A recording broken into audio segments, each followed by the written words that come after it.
Hello दोस्तों, तो season 4 के लास्ट में हमने देखा था कि किन्यू अपनी फैमिली को अलविदा करके यूनिवर्स में ट्रैवल करने के लिए निकल जाता है। इस सीजन 5 की शुरुआत भी बिल्कुल उसी सीन से होती है जहां पर हम देखते हैं कि किन्यू यूनिवर्स में ट्रैवल कर रहा था और वो किसी नई ही यूनिवर्स में पहुंच जाता है, जो कि पहले से बहुत ज्यादा अलग और खतरनाक था, क्योंकि यहाँ पर डीमंस और फेरी दोनों रहा करते थे और इन दोनों के बीच हमेशा जंग चलती रहती है, जिसकी तबाही के बीच किन्यू भी आने वाला है, लेकिन उसे इस बारे में अभी तक कुछ भी मालूम नहीं। और इसी के साथ सीन शिफ्ट होकर एक फाइटिंग ग्राउंड पर आ जाता है, जहां हम एक डेसिपल हंशु को देखते हैं जो कि बहुत ही बुरी तरीके से घायल हो चुका था, लेकिन इसके बावजूद भी वो फाइट करने से बाज नहीं आ रहा था। वो अपने सामने खड़े लू फैमिली के एल्डर से कहता है कि मेरे होते हुए यहाँ से कोई भी जिंदा नहीं जा सकता, और ये कहते साथ ही उसने एक फॉरबिडन ब्लड मैजिक का इस्तेमाल करना शुरू कर दिया था, जो कि बहुत ज्यादा खतरनाक है। वो लगातार इस टेक्निक का इस्तेमाल करके खुद की ताकत को बढ़ा रहा था कि तभी अचानक वहाँ पर लू फैमिली के एल्डर का पोता भी आ जाता है, जो कि हंशु को देखकर उस पर हमला करते हुए कहता है कि तुम हमारी फैमिली पर एक दबा हो, तुम्हें तो हमें अपनी फैमिली में रखना भी नहीं चाहिए था। लेकिन हंशु को शक कहते हुए उस लड़के हानमिंग पर हमला कर देता है, जिसे बचाने के लिए उसका ग्रैंडपा उसके सामने आ गया था। और यहाँ वुलू फैमिली के एल्डर हंशु से कहता है कि तुम्हें हमारा साथ देना चाहिए था, लेकिन तुमने गलत साइड चूज कर ली, इसलिए आज के दिन तुम्हें यहाँ पर मरना होगा। और ये कहते साथ ही वो हंशु पर एक स्लैश अटैक कर देते हैं, जिससे टकराकर हंशु काफी बुरी तरीके से डैमेज हो चुका था, लेकिन वो खुद की लिमिट को क्रॉस करते हुए अपने ब्लड मैजिक का इस्तेमाल कर रहा था, क्योंकि वो नहीं चाहता था कि वो यहाँ पर आज हार जाए। वो दोबारा से अपने फुल पावर्स को इकट्ठा करके उन लोगों पर हमला करने ही वाला था कि तभी वहाँ पर जेड सोर्ड सेट का एल्डर भी आ जाता है, जिसने अपने गोल्डन फिश टेक्निक से हंशु पर अपना फाइनल अटैक कर दिया था। और इस अटैक के बाद हम देखते हैं कि हंशु फाइट करने के काबिल नहीं बचता,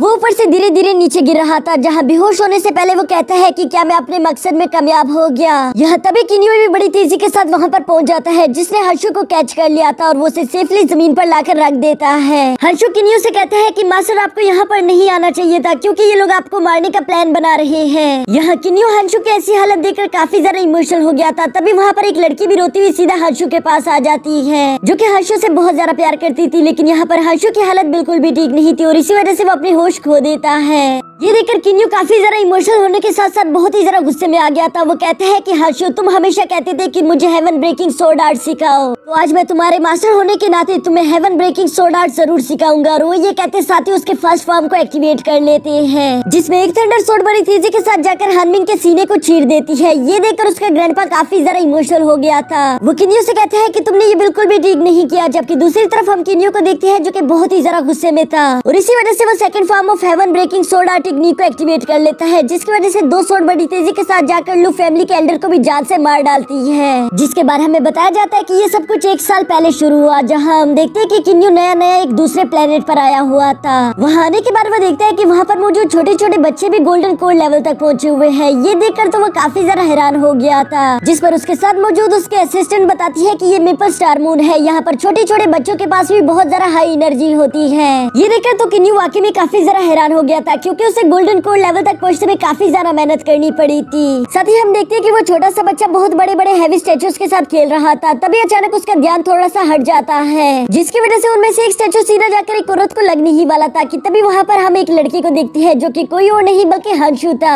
वो उस औरत की मदद करने के लिए फौरन वहाँ पर पहुँच जाता है, लेकिन यहाँ पर हम देखते हैं कि उसे वो स्टैचू संभालने में काफी ज्यादा मुश्किल हो रही थी, जबकि वहाँ पर मौजूद बाकी के लोग उससे कई ज्यादा पावरफुल थे। ये देखकर किन्यू कहता है कि ये लड़का बहुत ज्यादा अच्छा है, पर ये बहुत ही ज्यादा कमजोर है। यहाँ किन्यू अपने असिस्टेंट के साथ बैठकर बातें कर ही रहा था कि तभी अचानक वहाँ पर हानमिंग भी आ जाता है, जिसे देखकर वहाँ पर मौजूद लोग थोड़े से घबरा जरूर गए थे, लेकिन फिर वहाँ के दुकानदार बड़ी तेजी के साथ हानमिंग के पास जाकर उसे पैसे देना शुरू कर देते हैं, क्योंकि वो हर महीने उनसे बदला लेने के लिए यहाँ पर आया करता था। साथ ही हम यहाँ पर देखते हैं कि हानमिंग वैसे एक बहुत ही ज्यादा कमीना इंसान है, क्योंकि वो वहाँ पर एक खूबसूरत लड़की लिनलिन को देखकर फौरन उसके पास चला गया था। वो उससे कहते हैं कि तुम यहाँ पर ये ज्वेलरी जो ले रही हो ये तुम्हारे काबिल नहीं, क्यों ना तुम मेरे साथ मेरे मेंशन चलो, वहाँ पर तुम्हें अच्छी ज्वेलरी मिल सकती है। जो सुनकर मिस लिन कहती है कि नहीं, मुझे ज्वेलरी की कोई जरूरत नहीं, और ये कहकर वो वहाँ से जाने ही वाली थी कि तभी हानमिंग दोबारा से उसके सामने आकर उसे रोक देता है। वो उसे कहते हैं चलो कोई बात नहीं है, अगर तुम्हें ज्वेलरी नहीं चाहिए तो तुम वैसे भी मेरे साथ मेरे मेंशन चल सकती हो, हम वहाँ पर मिलकर चाय पी सकते हैं। मिस लिन उसके साथ नहीं जाना चाहती थी, इसलिए हम देखते हैं कि हानमिंग उसे फोर्स कर रहा था, जो देखकर हंशु को बिल्कुल भी अच्छा नहीं लगता, इसलिए वो सीधा जाकर हानमिंग के पास चला गया था, जहाँ वो उसे कहते हैं कि इस लड़की को परेशान करना बंद करो। हानमिंग यहाँ पर हंशु को देखकर उसका मजाक उड़ाना शुरू कर देता है। वो कहता है कि देखो तो सही यहाँ पर कौन आ गया, लू हानशु, जो कि मेरी फैमिली से बिलोंग करता है, लेकिन साथ ही साथ ये एक कचरा है क्योंकि इसे कल्टीवेशन करने नहीं आता और ये बहुत ही ज्यादा कमजोर है। और ये कहकर हम देखते हैं कि हानमिंग ने उस पर हमला कर दिया था। दूसरी तरफ बैठा हुआ किन्यू ये सब देख रहा था, लेकिन वो कुछ ना कहते हुए बस आराम से शराब एंजॉय करता है। जबकि यहाँ साथ ही हम देखते हैं कि मिस लिंग को भी काफी ज्यादा गुस्सा आ गया था। वो भी हानमिंग पर हमला करने ही वाली थी, लेकिन उसकी सर्वेंट उससे कहती है कि हमें ऐसा नहीं करना चाहिए, वरना आपके फादर हम पर बहुत ज्यादा गुस्सा हो जाएंगे। और ये कहकर वो मिस लिंग को लेकर वहाँ से चली जाती है। जिसके बाद पीछे खड़े हानमिंग को तो काफी ज्यादा गुस्सा आ रहा था। वो हानशु से कहते हैं कि यहाँ पर वो लड़की तुम्हारी वजह से मुझसे दूर चली गई, इसलिए आज मुझे तुम्हें अच्छा सबक सिखाना होगा ताकि कभी भी तुम दोबारा मेरे रास्ते में ना आओ। और ये कहते साथ ही हानमिंग अपने साथियों से कहते हैं कि हानशु को पीटना शुरू करो। जो सुनते साथ ही वो सब लोग अभी हानशु को पीटने के लिए जा ही रहे थे कि तभी किन्यू अपनी शराब की प्याली को बड़ी तेजी के साथ थ्रो करते हुए वहाँ पर मौजूद सारे सोल्जर्स को उठाकर दूर पटक देता है, जो देखकर हानमिंग को काफी ज्यादा गुस्सा आ गया था। वो किन्यू से कहता है कि आखिर तुम हो कौन, क्या तुम नहीं जानते कि तुम मेरी बिजनेस में टांग नहीं अड़ा सकते, नहीं तो ये तुम्हारे लिए अच्छा नहीं होगा। और ये कहते साथ ही उसने किन्यू पर भी हमला कर दिया था, जिसे किन्यू बहुत ही आसानी के साथ ब्लॉक कर लेता है। दूसरी तरफ उसकी खड़ी असिस्टेंट बड़ी तेजी के साथ हानमिंग पर हमला करके उसे नीचे गिरा देती है। जबकि साथ ही किन्यू हानशु के पास जाकर उसे अपनी पावर से हील करते हुए दोबारा से खड़ा कर देता है। साथ ही वो उससे कहता है कि अगर तुम चाहो तो तुम इन लोगों से अपना बदला ले सकते हो, लेकिन हानशु किन्यू से कहता है कि नहीं, ये लोग मेरे भाइयों की तरह है, प्लीज आप इन्हें माफ कर दीजिए। ये लोग बेशक थोड़ी गलतियां करते हैं, लेकिन ये सुधर जाएंगे। जो सुनकर किन्यू उन सब लोगों को आजाद कर देता है। और इसके बाद किन्यू वहाँ से जाने ही वाला था, लेकिन तभी हानशु उसके सामने आ जाता है, जो कि किन्यू से कहता है कि तुमने यहाँ पर मेरी मदद की, तो इसलिए मैं चाहता हूँ कि तुम प्लीज मेरे साथ मेरे घर चलकर एक कप चाय जरूर पियो, मुझे ये बहुत अच्छा लगेगा। जो सुनकर किन्यू पहले तो उसे मना कर देता है, लेकिन उसके बार बार इंसिस्ट करने पर आखिरकार किन्यू भी उसके साथ एग्री हो गया था। जिसके बाद नेक्स्ट सीन में हम किन्यू को हानशु के घर देखते हैं, जहाँ पर हानशु उन्हें चाय सर्व कर रहा था। यहाँ किन्यू हानशु को अपना नाम बताते साथ ही साथ सवाल करता है कि जब हानमिंग और हानशु तुम दोनों एक ही फैमिली से बिलोंग करते हो, तो वो तुमसे इतनी नफरत क्यों करता है। जिस पर हानशु बताता है कि ये मेपल स्टार मून है, यहाँ पर जो ज्यादा ताकतवर होता है सिर्फ लोग उसी की इज्जत करते हैं, और मैं ताकतवर नहीं हूँ, इसलिए यहाँ पर कोई भी मुझसे अच्छे से पेश नहीं आता, लेकिन ये मेरे लिए नॉर्मल सी बात है। ये सुनकर किन्यू ने पूरी तरीके से हानशु को स्कैन कर लिया था। जिसके बाद किन्यू उसे बताता है कि असल में तुम्हारे मेंडेरियन काफी ज्यादा पतला है, जिसकी वजह से वो अच्छे से एनर्जी स्टोर नहीं कर पाता, इसलिए तुम जल्दी जल्दी कल्टीवेशन करके अपना लेवल ब्रेक थ्रू नहीं कर पाते। ये सुनकर हानशु फौरन किन्यू के सामने झुक गया था।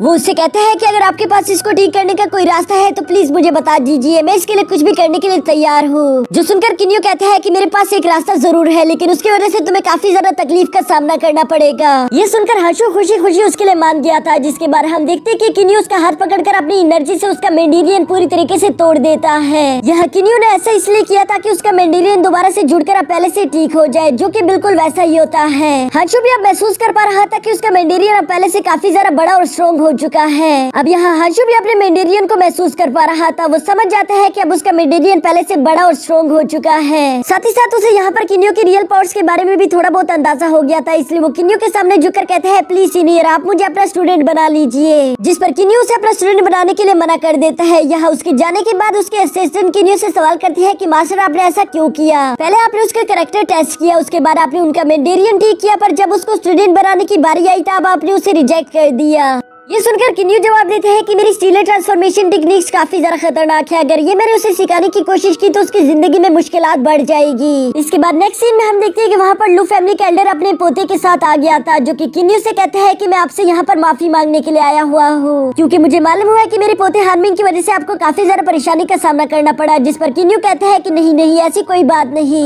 बस हानमिंग ने हानशु को परेशान किया था, तो मुझे लगता है कि आपको उसे सजा देनी चाहिए। जो सुनकर वो एल्डर अपने पोते को सजा के लिए वहाँ से दूर भेज देता है। जबकि इसके बाद वो किन्यू को बताता है कि मेरा नाम है मिंग हान और मैं यहाँ पर लू फैमिली का एक एल्डर हूँ। मुझे आपके बारे में हानशु ने बताया, इसलिए मैं यहाँ पर आपसे मिलने के लिए चला आया ताकि मैं जान सकूँ कि आप यहाँ पर क्या करने के लिए आए हुए हैं। हो सकता है कि किसी चीज में मैं आपकी मदद कर सकूँ। जिस पर किन्यू उनसे सवाल करता है कि क्या आपको डीमन वर्ल्ड के रास्ते के बारे में कुछ भी मालूम है। ये सुनकर मिंग हान बताता है कि हाँ मुझे डीमन वर्ल्ड के बारे में सब कुछ मालूम है और वहाँ तक जाने का रास्ता सिर्फ एक ही है, आपको इंटरस्टेलर टेलीपोर्टेशन अरे का इस्तेमाल करना होगा। पर साथ ही साथ वो यहाँ पर किन्यू को बताते हैं कि अगर आपको आपके पास इंटरस्टेलर मैप ना हुआ तो आप वहाँ पर खो जाओगी, इसलिए आपको उसकी भी जरूरत पड़ेगी। ये सुनकर किन्यू कहते हैं ठीक है, फिर क्या आप मुझे बता सकती हो कि मुझे वो इंटरस्टेलर मैप कहाँ पर मिलेगा? जिस पर मिंग हान कहता है कि उस तरह का मैप यहाँ पर सिर्फ एक ही है जो कि यान फैमिली के सुपरडेंट के पास है, पर आपको फिक्र करने की कोई जरूरत नहीं क्योंकि हमारी लू फैमिली काफी जरा अमीर है, इसलिए मैं उनके साथ डील करके आपके लिए वो मैप जरूर लेकर आऊंगा। और ये कहने के बाद वो हांशु को यान फैमिली की तरफ भेज देता है ताकि वो इनके साथ डील करके उस मैप को यहाँ किन्यू के लिए ला सके। किन्यू को भी यहाँ पर इन लोगों की ये मेहमान नवाजी काफी जरा अच्छी लग रही थी। जिसके बाद नेक्स्ट डे हम देखते हैं कि हांशु काफी जरा घायल हालत में किन्यू के पास आ जाता है। किन्यू उसे इस तरह की हालत में देखकर उससे सवाल करता है कि आखिर तुम्हारे साथ ये किसने किया, जिस पर वो उसे बताता है कि यान फैमिली ने। मैं वहाँ पर आपके लिए मैप की डील करने के लिए गया था पर उन लोगों ने मुझ पर हमला करके मुझे घायल कर दिया।